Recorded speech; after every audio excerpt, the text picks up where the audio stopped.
আসসালামু আলাইকুম, শুভ সন্ধ্যা। সবাই কেমন আছেন? আশা করি আল্লাহর রহমতে ভালো আছেন, আমিও ভালো আছি।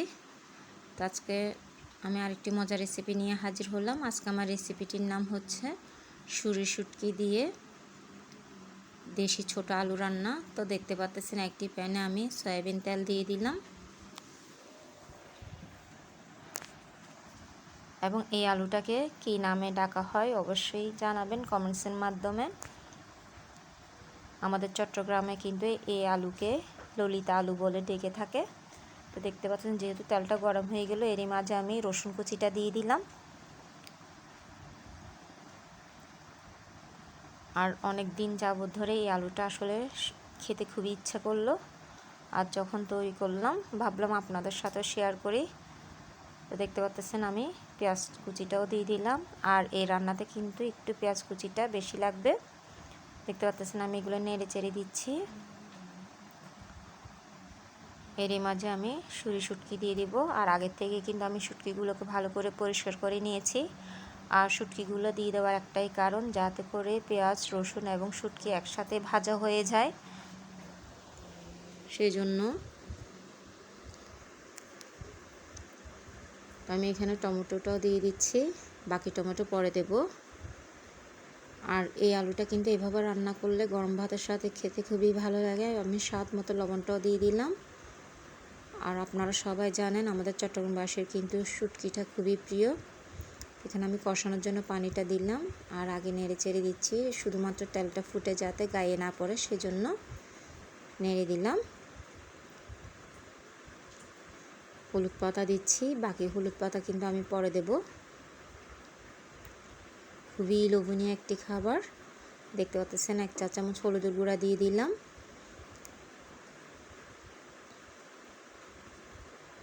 মরিচের গুঁড়া দিচ্ছি।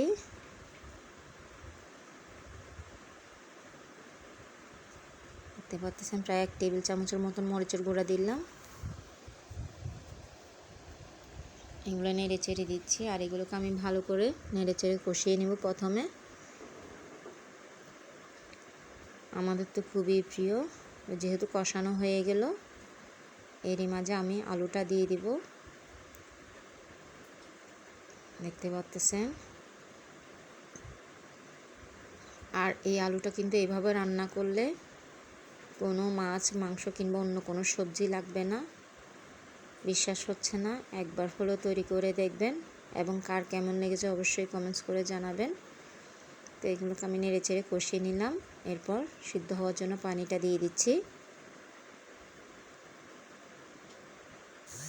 আর এই রান্নাটা কিন্তু ছোট বড় সবাই পছন্দ করে থাকে। আশা করি আপনাদেরও ভালো লাগবে। এগুলোকে নেড়ে চেড়ে দিচ্ছি। দেখতে পাচ্ছেন আলুটা কিন্তু প্রায় সিদ্ধ হয়ে আসলো।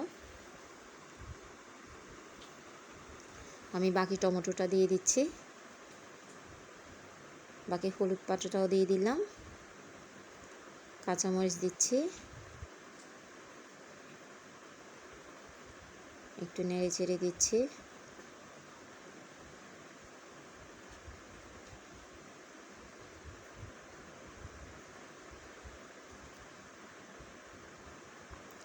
ধনিয়া পাতাটা দিয়ে দিচ্ছি। দেখতে পাচ্ছেন ইনশাল্লাহ এই রান্নাটা দিয়ে কিন্তু আজকে আমাদের খাওয়া হবে। তো দেখতে পাচ্ছেন মাশাল্লাহ তৈরি হয়ে গেল আমার সুরি শুটকি দিয়ে ছোট আলু রান্না। আশা করি আপনাদেরও ভালো লাগবে। অবশ্যই এইভাবে একবার হলেও তৈরি করে দেখবেন, এবং কার কেমন লেগেছে অবশ্যই কমেন্টস করে জানাবেন। আজ এতটুকুই, দেখার জন্য সবাইকে ধন্যবাদ।